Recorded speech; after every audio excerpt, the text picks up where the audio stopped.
Absolutely. I couldn't wait to talk about the new album that was just released in September, Forever Sometimes, for the band Dear Boy. Thanks for stopping by. When I first heard Dear Boy, which was a while ago, I have to admit, I thought the band masterfully infused modernity with nostalgic sounds of the post-punk, great movement of like 80s and 90s, kind of like New Order or Psychedelic Furs, maybe even a little bit later, like Gene or Pulp. Right. And there was like sort of this familiarity to it that I'm sure like all fans of that music instantly recognize. I mean, it's just like, it's an instant hit of nostalgia. Thank you. But do you think that this album has finally kind of settled into its own space where it's no longer Dear Boy sounds like so-and-so. Now it's, this is the Dear Boy sound. Yes. And thank you for saying that. I agree. I think almost on an unconscious level, I think for a long time, we put off making a record aside from just sort of like the realities of our business. Like we have such a respect for the form. And, I think development is such a lost art in modern music, especially with rock artists, that we were very careful. We did not want to put our first record out sounding like another band. I think it did take a long time for all of our influences to just sort of be in our bloodstream and then to be articulated in a way that is just purely us. Yeah, I think that's right. I mean, you guys have been around for 10 years, kind of underground in the LA scene. Let's talk about your collaboration with Last Gang Records. Dear Boy recently released the album on their label, Forever Sometimes. Talk about some of the themes on the album, where they came from, what inspired them. Well, firstly, yeah, I mean, we did spend a long time as a band, as an independent band. So signing with a record label is a kind of a crazy thing to do this deep into your career. But I feel like they're audiophiles and they're music fans. And like when we spoke with them, their language and their understanding of like what we're trying to do and where we came from really put us at ease and was like the perfect partner for this. I think with the themes, I've said this before, but it is true. Like, I think this album specifically, but really the band in general is like it's almost like it is like a study in goodbye, the pantheon of what that means and what that is and how you can explore that forever. And the paradox of closeness, how you can feel so close to somebody when you never see them and you're far away, or you could feel never more distant than when you're laying next to someone, like we use the imagery of like a hereafter and, sometimes also like a religion as to what closeness is. And those are some of the themes that we were exploring with this record in particular. The album feels like a concept album. I mean, I think it is, if I'm not wrong. And those were so popular in the 70s and 80s, and now I feel like they're making a resurgence. So talk about the process of creating a concept album. You obviously have 10 years of work that you can pull from, and you really had to kind of whittle it down into one cohesive piece. So talk about that process a little bit and where that all started and how it came to be. Well, I think the healthiest concept albums also come from the album telling you what it is. I think like this whole thing is sort of it's a phrase we use in our band, but it's like pickpocketing in the dark. Like so much of what you want to be open to is what you're doing on an unconscious level, and then you can kind of make sense of it later. So for us, when we were building this record, it took 10 months. We recorded from February 2020 to December 2020, 6 days a week, 12 hours a day. And we were just in it. And we kind of realized that like the songs we were picking and the way we were recording them, we were moving in a direction and sort of putting together these themes that were very coherent. And then halfway through the record, we knew exactly what it had to be. Like the last thing we recorded for the album was the very first track. So the last thing was Even Song. And we were 10 months into a record and we were just like, this is done, except it's missing a mission statement. It's missing an axiom to to bring this all together. And I think we're very fortunate to have had this much time. Fortunate is a rose-colored way of looking at the time in which you recorded it, but for us and for this piece in particular, had we not had 10 months, I don't know if we would have honored the concept that we were making. Well, I'm assuming it's a huge undertaking to look at 10 years of your career. Yeah. I mean, at this point, you could release a box set before you even released your debut album. Yeah, so we might. It must be a huge undertaking to collect everything that you've done in 10 years and kind of be like, all right, we're going to go with this theme. We're going to go with this concept. It must have been overwhelming when you first started. Absolutely. I mean, again, like, I feel like, we didn't know, because when you're an independent band, I think like the way we existed is that we only had time and money to record a handful of songs at a time. And then we would go perform, we'd go on the road, and then we would immediately come back, and we would only have this much to spend on making more songs. So we constantly were moving in that way that we weren't even thinking about, we kept saying like, well, when we do our record, when we have enough money to do our record, when we have the time to do our record, it's going to be like this, or we're going to do it like this. And so we didn't realize how much time was passing. And, and I think because, again, we had such respect for the form and we're such album listeners, the idea of attempting to do that, especially self-produced, was an intimidating thing, because I think when you're a band, you're like, well, we'll have like a parent figure who will help us, like, we'll have, when we get Flood to do this, it'll be great, and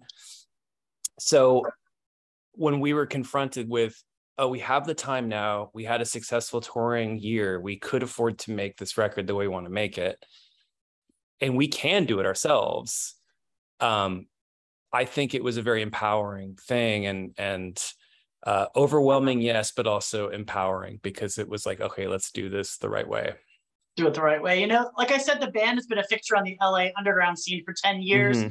You've gathered a large fan base, obviously of local LA group of people, but you have an equally large song catalog. And like I said, you could have easily done this in a box set, but now you're doing these videos. Well, you've been doing videos. You've been doing videos all along, but the videos for the recent album have this black and white kind of feel to them. I looked back at Hesitation Waltz, the short film, little release there, and I was looking at your style then and what it's like now. And I noticed, the filmmaking comes through in the videos, but more than anything, it's this mood that's set with this black and white. Was that a conscious effort to kind of go along with the concept of the album? Absolutely. I mean, again, we are the kind of, our whole band is, we are a self-contained entity, and that, like, it's a privilege that we get to, direct our own videos, and we get to, we're involved in every single facet of the project. So, as we were making the record and hearing it, we were starting to visualize what it would be and what it would look like. This is also before we signed a deal or anything. So we didn't know if we were going to have any money to spend or whatever. Like, that's always like our thing. So, but we were imagining like how they would look, like how the feeling would look, like the introduction of black and white, and then like subtle blue, like a midnight blue. And like, it all became very clear. It's that thing of, a song reveals itself to you, and a record reveals itself to you. And so the imagery, just like the song, they just start to come together. And I know a lot of artists feel this way, but approaching the filmmaking was very natural and very exciting, because it was like the fulfillment of a thing that we had been years in the process of thinking of. And you also directed some of the videos. Now, you directed On My Mind, and you did so with photographer Jason Tippett. Did you guys work together on this mood, coming up with this kind of aesthetic together, or did you go into it already sort of knowing what you wanted? I would say the mood, the big collaboration with the mood was our designer. We work with the same designer always. His name is Ryan Sanders, and he's this incredibly talented person. He's kind of like the fifth member of the band. And I think like when we first broke ground on the band, like 10 years ago, which is insane to say. Like we had a very clear vision. He was the perfect person to help execute like these ideas that I could never do on my own. So when we started talking about the album artwork and how we wanted to release the single covers in a succession of similar yet different imagery, like it was clear that like when we made the first video, it had to be an extension of that imagery. And Jason is just such an incredible artist. And we met through a mutual friend in Los Angeles, and I think he's brilliant. Yeah, I thought the video was excellent. I'm a dog person, so I really love swan dives. And the fans, I know they want to know who the co-star was in that video and if they hit all of their marks. Because they say in Hollywood, you never want to direct children or dogs. Right. Well, I appreciate you saying that. So that is our dog, my wife and I. That's our dog Ellie, who we got her last year. She was rehomed to us, and she's a storybook dog. I mean, she's just a pure joy. And that video, it's so funny. We didn't know that was one take, and and not because we were just trying to conjure something. My wife and I were just trying to figure out something to do, and like, and Ellie this is so silly, but it's also real. Ellie was telling like the dynamics of what she was doing and how she was interacting with my wife and I, it was like so natural, and so was the song. And it was just like the purity of what that song is about and what was happening in that room. I was like, well, this is just it. I mean, this is exactly how I want to communicate this song. I just want the words to speak for themselves. And I just want this like really private moment with my family to be the visual component. She hit her marks. Thank you so much. She hit her marks. She hit her marks. I wondered because, especially in the end, we're just kind of meandering a little bit. I thought, okay, this is getting a little bit, very dog-like, I know, yeah. Yeah, and that's the thing. You let the dog tell you, like, let the dog be the dog, and so she basically directed the video. I mean, I was kind of just the stand-in. So she's the sixth member of Dear Boy. She is, but she's not getting a cut. I'll tell you that. I love that. You're part of social media. What has the fan response been to the album, to the videos, specifically the album, since it was just released? Mm-hmm. It's been really great, and I'm relieved because, when you make something in such a quiet, private way, especially the time when we made it, we kind of couldn't conceive of it ever coming out. It was all of our own time, our own gear, our own money, with no label or anything. We had no sign that performing would ever happen again. It was just like such an abstract concept to think that this would be done, it would be out, and that our fans would have it. And so to hear responses and to hear that people are connecting with it and finding something in it is very powerful to us. And it's so gratifying and such a profound relief, just that it affirms what we mean to them, what we mean to this community, and like what they mean to us. Like, it's not a symbiotic relationship if they can't have the material. And the fact that people have waited so long by us and finally have this album and to celebrate it the way it's been celebrated, I'm just unbelievably thrilled. It's like a huge deal. So, well, what I really loved was that the first track and the last track felt like bookends. Yeah. It kind of started and ended it, this emotional journey that you asked the listeners to go on. And what are you hoping fans take away from the album? Because really what it felt like to me was a symphony of moving parts, and they're kind of best appreciated from the beginning and the end, Right. And going on the journey in the middle. So what would you hope that fans, walk away feeling from this piece? I honestly think my hope would be, if it were me, I mean, like, my hope is that people find a sense of optimism. It's like there's a lot of melancholy in our music. And I think that there's a, you know, when people are brave enough to confront those parts of themselves and to share that with others, you know, that's been the hardest thing for me as a songwriter to get comfortable doing. And but it's saved my whole life to be able to do that. And I think, like, when I talk about closeness and what that is, it's like, I hope that the people who listen to it feel close to somebody and to something, whether it be us or someone else in their lives. Like, this is just, I would gift this in the hope that there would be a connection there to be made and a sense of optimism, even if you are exploring your own melancholy or you live in that space. Like, I just would always hope that this record would serve as a conduit for that positive emotion. Yeah, I love that. You know, Forever Sometimes, as soon as I listened to it, it went on my daily rotation on my streaming. Oh, thank you. So what album is on your daily rotation? It's a great question. There are so many. So how much time do you have? I got about an hour. I would say if we're talking about some modern music, I really love the Nation of Language records. Obviously, I love the new Always record. I think that they're some of the best songwriters on earth now. But what never leaves is Pulp. Like, I listen to Pulp quite a bit. Best album? That's okay. I'm a huge Pulp fan. So. Yeah. Okay. Well, we can do this then. So for me, if I'm going to say the best Pulp album, I do think it's Different Class, but as a thing. But there's something about the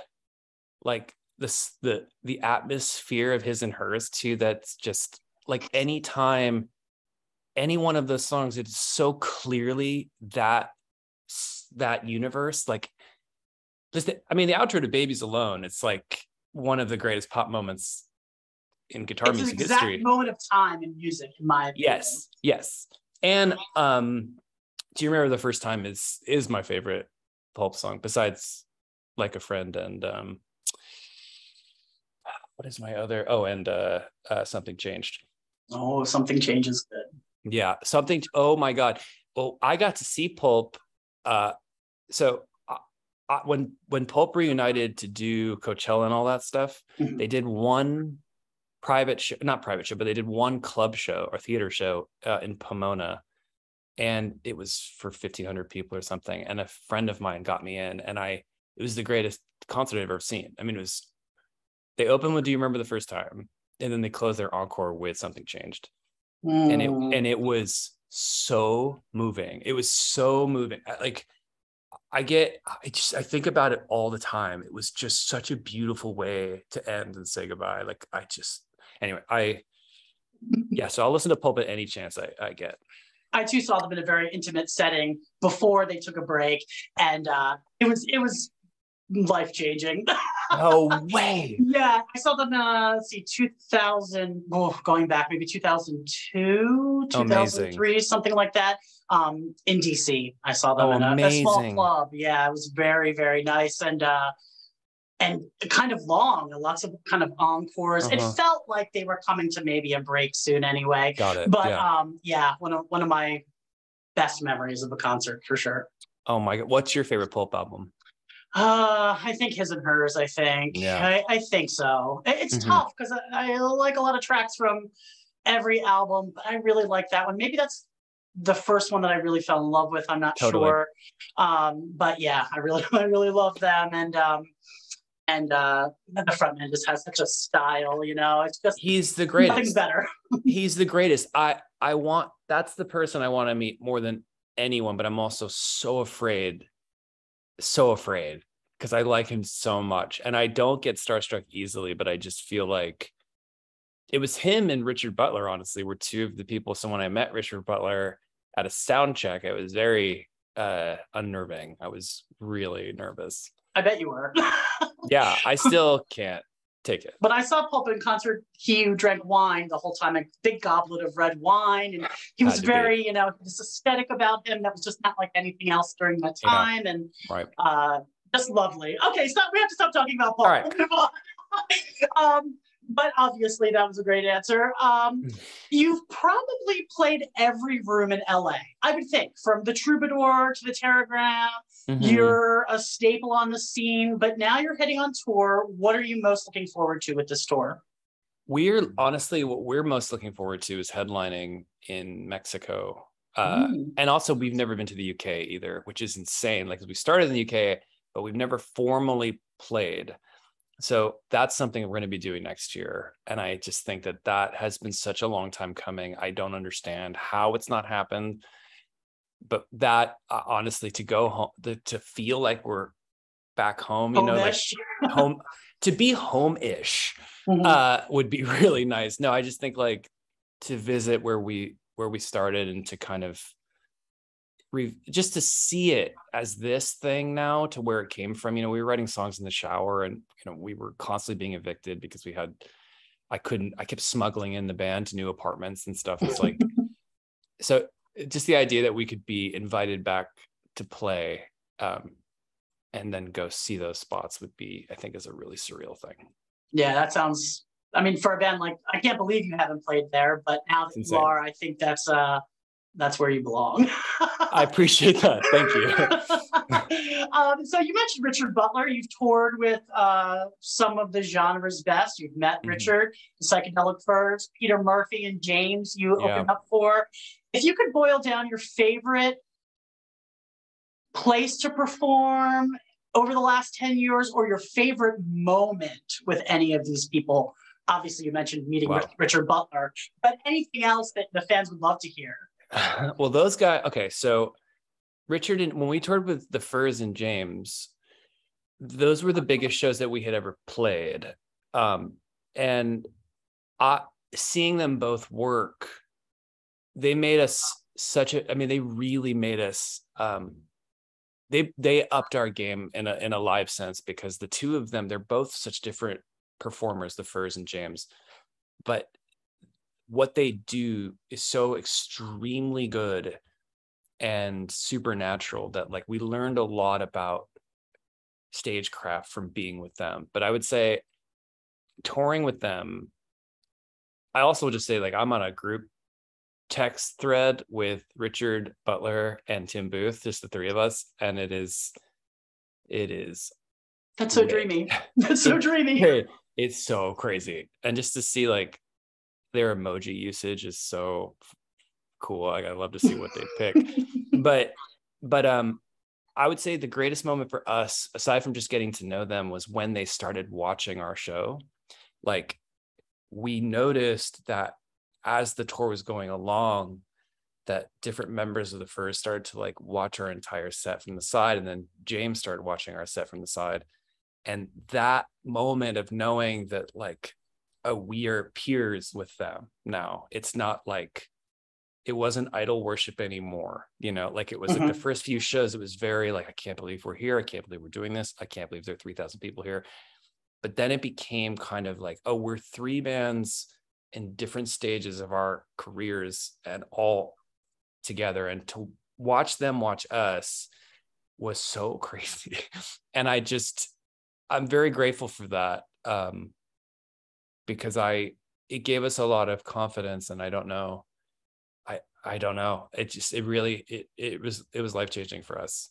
I'm sure it was a surreal moment, especially if you love that music, you embrace those artists, and then you look on either side of you and you realize, you're a peer. That's such a wake-up call that all that hard work that you've put in has really paid off. Thank you. Yeah, I love that story. What would you like to say to everyone, all the fans and all the supporters who went out and getting this album, they're streaming it, me who's put it on my rotation? What would you like to say to all your fans out there? This is kind of like writing wedding vows or something, where what you want to say is the obvious thing to say, and it's been said so many times that you want to make sure that it's communicated correctly. But it is like, we could not exist without our fans and without our supporters. Like literally could not exist. When you build a band from the ground up with no infrastructure, with no, no plug into this world, you only exist in the rooms that you're playing with the people that you're playing for and sharing experience with. So when I say like a band can exist for 9 years, like, and survive and to make the music that we wanted to make the way we wanted to make it, it's like that only exists because of our fans, for real. Like we could not. And so now that people are finding the album, like all I want to say to them is thank you, and that we love you, like for real love you. And we have nothing but gratitude for sharing this adventure with us.